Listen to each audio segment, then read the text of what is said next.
Hello, ഞമ്മക്കിന്ന് നല്ല അടിപൊളി മാമ്പഴ പുളിശ്ശേരിന്നോ മാങ്ങാക്കറിന്നോ എന്തെന്നാ വിളിക്കും നിങ്ങളെ നാട്ടിൽ ഒന്ന് കമൻറ്റ് ചെയ്യണം കേട്ടാ.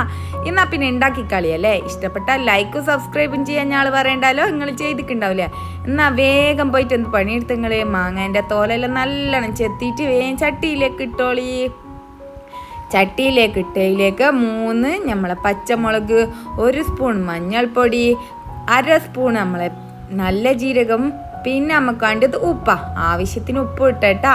ഇതെല്ലാം നമ്മൾ മാങ്ങയിലേക്ക് ഇട്ട് പിന്നെ നമുക്ക് വേണ്ടിയത് എന്തെന്നാന്നല്ലേ നമ്മളെ വെള്ളം ഇട്ടാ.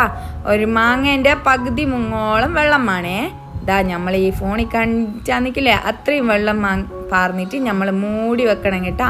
ഇങ്ങനെ മൂടി വെച്ചിട്ട് മാങ്ങ ഒന്ന് ബന്ധൊടച്ചളിയാ. ഉടക്കണമെന്ന് നിർബന്ധമില്ല, പക്ഷേ ഉടച്ചാൽ അടിപൊളി ടേസ്റ്റ് ആയിരിക്കും. എന്നാൽ പിന്നെ നമുക്ക് അരപ്പ് ഉണ്ടാക്കണ്ടേ. അതിനെന്താ വേണ്ടിയെന്നല്ല, 1 മുറി തേങ്ങ, അതായത് നല്ല ഒരു വലിപ്പമുള്ള തന്നെ എടുത്താട്ടാ. ഒരു വലിയൊരു തേങ്ങേൻ്റെ 1 മുറി തേങ്ങയോ, അതിലേക്ക് നമുക്ക് തൈര് വേണം. 1 പാക്കറ്റ് തൈര് എടുത്താട്ടാ. അതിൽ പകുതിയോളം നമ്മളിപ്പോൾ അരക്കാൻ വേണ്ടി ചേർക്കണം. എന്തിനാന്നല്ലേ, നല്ലോണം തേങ്ങ ഫൈനായിട്ട് അരച്ചെടുക്കണം കേട്ടാ.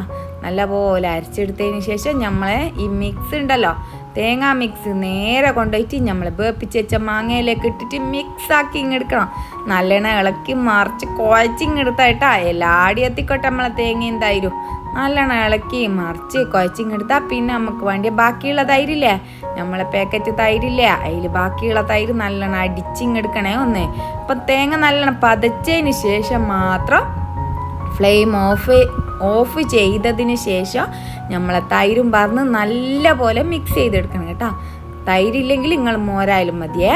തൈര് നല്ല പോലെ നമ്മളെ അടിച്ചിങ്ങെടുത്ത് അതിലേക്ക് പാരണം. പിന്നെ നമുക്ക് വേണ്ടിയ വെളിച്ചെണ്ണ ഒരു 1/4 കപ്പ് വെളിച്ചെണ്ണ എടുത്തിട്ടാ. 1/4 കപ്പ് എന്ന് പറഞ്ഞാൽ നിങ്ങൾ ഭയങ്കര ഒന്നും വിചാരിക്കണ്ട. ഒരു 3 സ്പൂണ് വെളിച്ചെണ്ണ, അതിലേക്ക് ഒരു 1/2 ടീസ്പൂൺ നമ്മളെ കടുകും 4 വറ്റൽമുളകും ഒരു 3 തണ്ട് കറിവേപ്പിലയും ചേർത്ത് നല്ലോണം പൊട്ടിച്ചെടുത്തിട്ട് നമ്മളെ ഈ മിക്സിയിലേക്ക് ചേർക്കുക. ഏത് മിക്സ്, നമ്മൾ മാമ്പഴ പുളിശ്ശേരി ഉണ്ടാക്കി വെച്ചിട്ടില്ലേടോ, അതിലേക്ക് ഇട്ട് നല്ല പോലെ ഇളക്കി മിക്സാക്കി എടുത്താൽ നമ്മളെ മാമ്പഴ പുളിശ്ശേരി റെഡി.